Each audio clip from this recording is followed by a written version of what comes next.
Because we moved, it gives me the opportunity to play with a new layout. The new shop space is different. It's got a much higher ceiling. It's about 8 inches wider, 8 inches longer, and is just a much more usable space. So with that in mind, taking lessons I learned from my old space, which in the end was awesome but had its limitations, I decided to get rid of the old bench. I gave it to a family member, and I want to make a dedicated outfeed table and a dedicated woodworking bench. I want to go hardwoods. I have some white oak. I'm going to use that, and then see where we go from there. So I guess part of the problem with making a new workbench is going from my old style, the Ron Polk smart bench system, to a solid wood workbenches, having the tools to create it. So I'm going to need some pretty big industrial equipment, and I'm deciding whether I am going to make it here using the equipment I've got, the 6-inch jointer and the 12.5-inch planer, or do I go to Creative Woodworking in northeast Portland and utilize some of their industrial machines and make it a single top. So the bench design that I'm looking at the moment is by Third Coast Craftsman, but I'm not beholden to anybody's particular design. So I think I'm going to go from there. So I'm going to start by taking a bunch of this 1x4-ish white oak, and I'm going to trim it to length, plane it, joint it, and start gluing up this tabletop. All right, let's go do it. I got a lot of this white oak when I first moved to the Pacific Northwest from a guy in Vancouver, Washington. He sold it me super cheap, but the issue with it was none of the boards are wider than, I think, 5 inches, and a lot of them looked like bananas. They were twisted, cupped, bent. It was a hodgepodge and kind of wild, but if you're looking for more affordable hardwood, sometimes you go with this. You'll get it at a cheaper price, but it will definitely require significantly more work to get it usable. And I have the tools and the equipment to do that, so in this case I'm fortunate. Otherwise it could have been really expensive buying 4x1 or 5x1 from a lumber store. I got the 8/4 stock from a local sawyer or woodworker, miller, whatever you want to call him. His name is Mark. He's at Windwood LLC, and he mills, dries, and will skip plane the lumber, which is why some of the face looks clear and then there's some bits that look rough. But overall, it's 8/4 thick, and this was perfect for this project. So I'm going to combine the 2-inch stock for the legs and the base and the stretchers with the 1-inch stock that I have, and I'm going to plane down and glue up as the top. The jointed dust collection, even with the dust extractor attached, is just terrible. It just gets stuck in there, and I end up fishing around afterwards and pulling it out. So at some point I just gave up on the dust collector. After jointing two sides to be flat and square to each other, I then throw them through the thickness planer. My thickness planer is this little Oliver benchtop one that's got like 12.5-inch width capacity, and it comes installed with a bird helical head. Yeah, bird helix helical head. So the finish afterwards is pretty nice. It only takes minimal sanding to get it up to a good enough finish, especially for a workbench. This little upgrade that I did from the past shop to protect the table saw and the outfeed table is like a little craft paper roll, although I am an idiot and some of the glue dripped on it and some of the water from the glue got through, and so now I have to take care of the cast iron table because who would have thought it doesn't like water. To be honest though, I'd already planned on doing it, but now I think I need to do it sooner rather than later. So I went with Type 1-3 because I have it, and honestly I think I would have preferred to use Type 1-2. This glue up doesn't need to be waterproof, and it's got, well, Type 1-3 has a very short open time, and some of these glue ups were a little bit stressful, particularly the full slab worktop glue up. So one of the things I wanted to prevent on this build by using all of the leftover lumber that I had before was to not go to creative woodworking. But I have since changed my mind after putting everything through the 12-inch planer. I didn't love it. It did it fine, but I was also only doing 5.5, 6-inch wide boards. I don't want to put this 11.5-inch wide slab through there. I think it'll kill it. Basically, I was trying to do this without having to go to creative woodworking, and so I decided to do a split top on my workbench. I would much prefer one solid piece, and after putting the 6-inch pieces through the planer, I have decided that I'm going to go to creative woodworking. So I'm going to finish this glue up through this big old slab to the other pieces, add a couple of other pieces in the middle just for decorative detail, add a little bit of width, and then I'm going to take it over there, have them mill down the entire slab in one go for me. I'll probably have them trim it just because I don't have a saw that can cut through almost 4 inches in thickness. Yeah, this could be entertaining getting it in and out of the truck, given that it's probably going to weigh close to 200 pounds by the end of this. Anyway, here goes. Okay, so to add some extra width, I'm going to use this piece of maple, 1x10 I think, that I purchased to add some trim. So I purchased it to add some trim to these cabinet doors and drawers and stuff, but because I didn't do any math and I'm an idiot, I purchased way too much. So I've got this big old piece left over. Then I decided to add another contrast strip down the middle. So I'm going to use this walnut. They're small pieces, so I'm going to rip them. Probably try and, maybe cut them on the 45 to go in there. This should add an extra 1.5 to 2 inch thickness. We'll see how this turns out. This could either be great or absolutely terrible. I'm undecided, to be honest. But we'll see.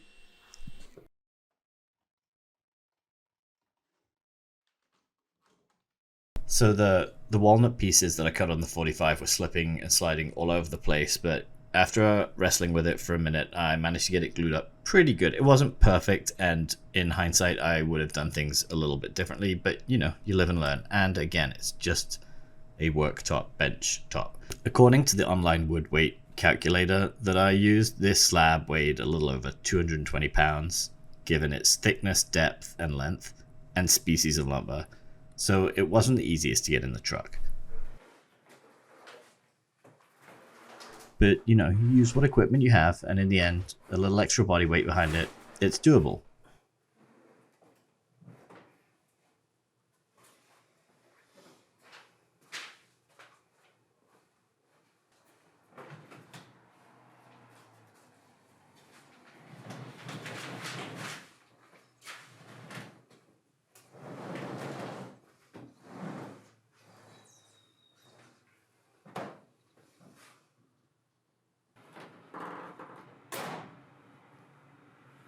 So off to creative woodworking we go, which is in northeast Portland. The guys here will literally do anything that you want with their machines. You just pay per half hour or an hour, whatever you need, and you have these giant planer sander machines that leave a really nice finish. I think this one is installed with 120 grit, and it planes at the same time, has a 52-inch width capacity, and if I was to try and buy one of these for my shop, it would cost me close to $100,000. And they have 2 of them.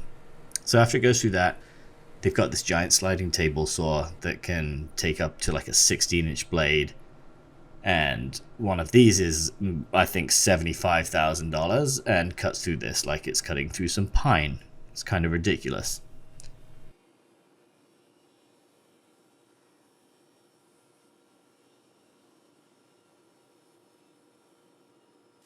And that there is my boy Thor, the master operator.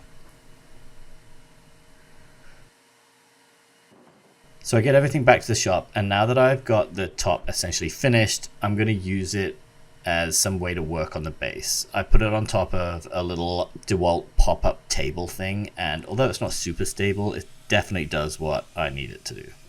So using my miter saw and this fancy miter saw guide ruler thing that I installed, I'm able to do repeat cuts.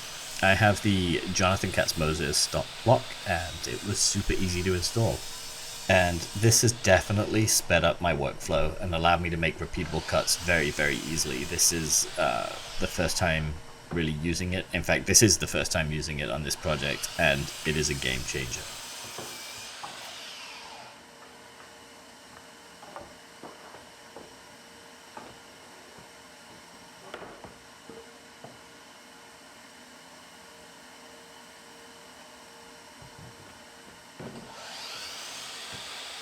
Next up is marking the tenons for the legs. I'm going to use mortise and tenon joinery on the base. Some of them are going to be drawbar, and some of them are just going to have pegs to support and strengthen the joint. So the long stretches down the sides, those I will drawbar, and then the shorter ones, determining the width of the table, those will get a regular pin in there. The reason I'm going drawbar is because of the racking forces that get put on the bench. It just adds mechanical strength to that joint, and then hopefully will mean my workbench lasts a little longer.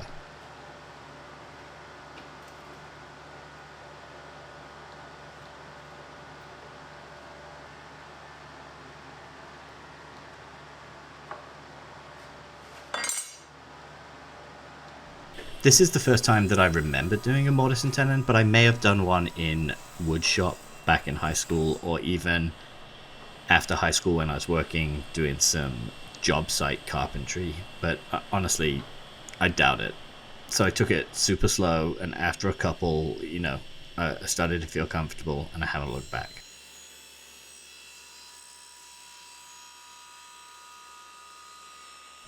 Using the table saw for all of the cuts means that I can make identical tenons on every piece, which just makes my life a lot easier.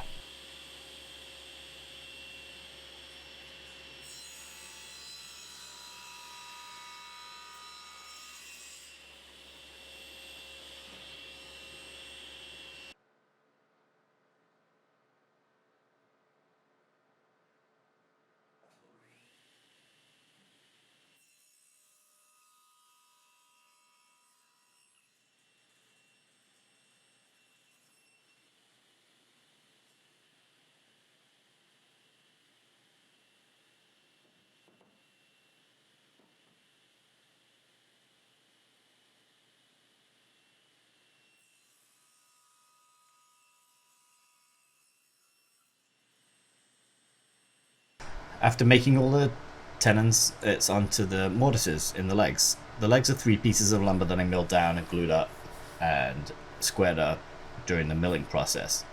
So I need to cut the mortises that match the tenons. I'm still learning this workflow because I don't do too much hand joinery, although I guess this is not hand joinery, but my process at the moment is marking it with a nice sharp pencil and then coming back and scoring with a marking knife. This just allows me to not tear out the edges and gives me a much more accurate line to work up to. I then take the legs over to the drill press and hog out a lot of the lumber that's in there so that when I come back to do them with the router and the compression bit, it's a little easier on the router. Hopefully allowing for more accurate mortises and less chances of the bit biting on the edge or slipping and essentially messing up the cut.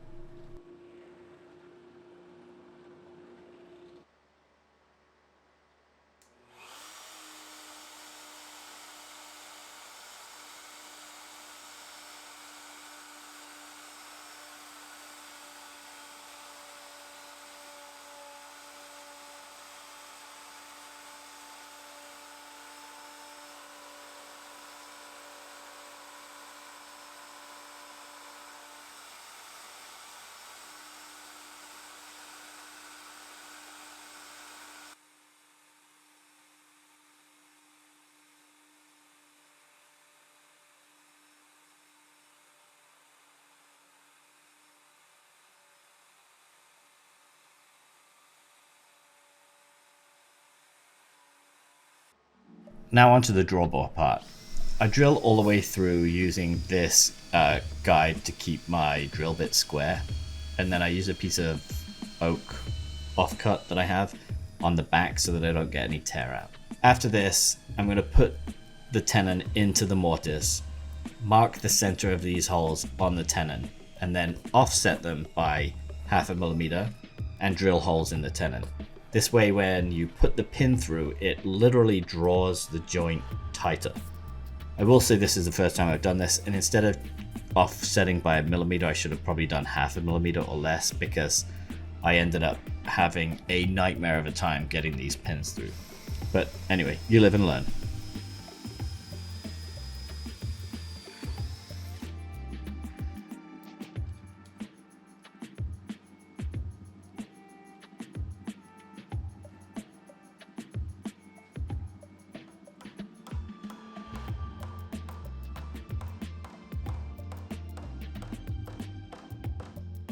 We have got the legs done so far. 2 legs attached to the long stretchers. These are drawboard, so it's a technique that mechanically tightens the joint in the mortise, but I don't think I'm going to do the same for the shorter stretches between the 2 sides. I think I'm just going to do a traditional mortise and tenon, glue them, and then after the glue is set, I will come back and put pegs in to mechanically fasten them that way. With the shorter stretches, for the width, I decided just to glue them up normally and then come back afterwards and pin them just for extra stability. So that's what I did here.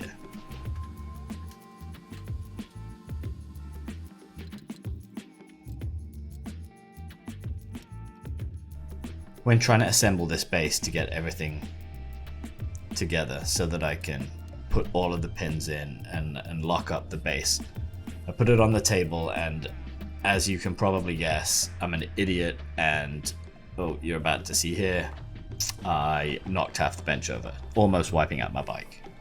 After this disaster, I decided to change tactic and made a much more sensible approach by putting the base on its side.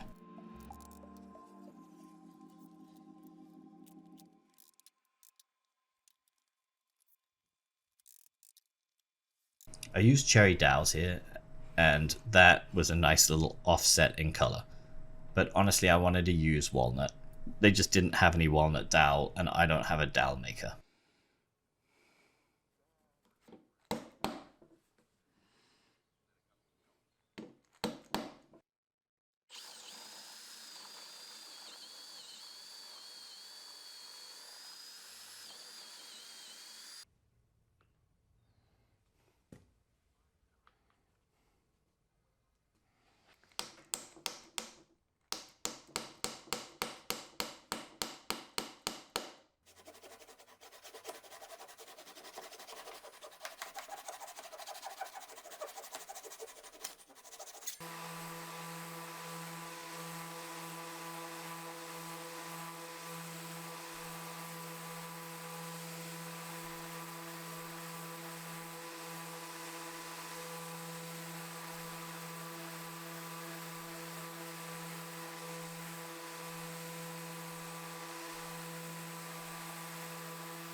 I saw a video online somewhere that added in some diagonal bracing to also help with the racking forces that you get when hand planing or chiseling out things. So I had an offcut or some leftover stock from a previous project, and I decided that I would inlay a piece of 2x1 walnut in each corner and glue it and then pin it with dowels also, just to make sure that it's extra strong. All of this is just kind of redundant strength to make sure that the table doesn't rack.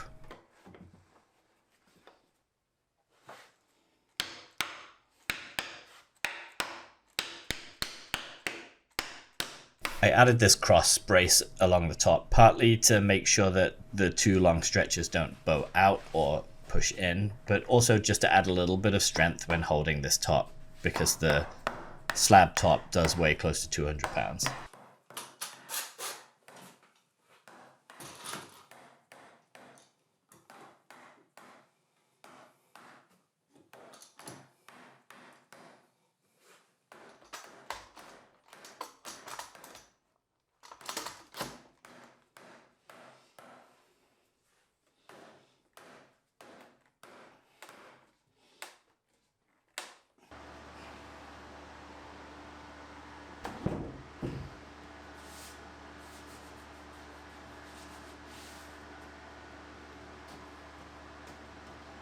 When fitting the top, I decided to use this technique that I also saw somewhere online. I forget at this point. But it essentially used the two tenons at one end as registering positions so that the two tenons at the other end could be cut a little bit looser and give you much more chance of seating it properly. Obviously, they're cut looser front to back, not side to side, because you don't want any wiggle room side to side. But if the two tenons at one end are cut snug, the worktop won't move. And so that's what I did here. I then added some more dowels in through the sides of those tenons just to make sure that the top was not going anywhere unless I wanted it to.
Finishing up this bench, I decided to add like a little chamfer across the edges and then resand everything going 80, 100, 120, 150 and then 180 grit. After I'd done the 180 grit, it's on to finishing the table. Because this is a workbench, it doesn't need anything fancy, so I just went with boiled linseed oil. That's what I'd read online that is most ideal for workbenches. So I gave the entire bench a coat once, wiped off all the excess, came back 24 hours, gave the entire bench a second coat, and then 24 hours later I gave the top just one more coat. And I'm really happy with the way that it finished.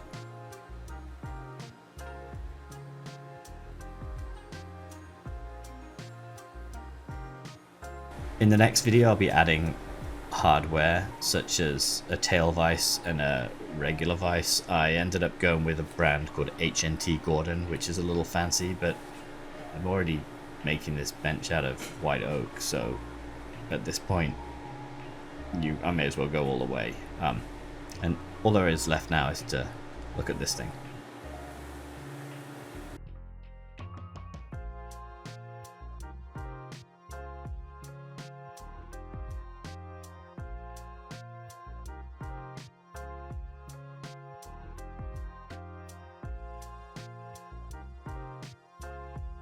I look forward to seeing you in the next video. Peace.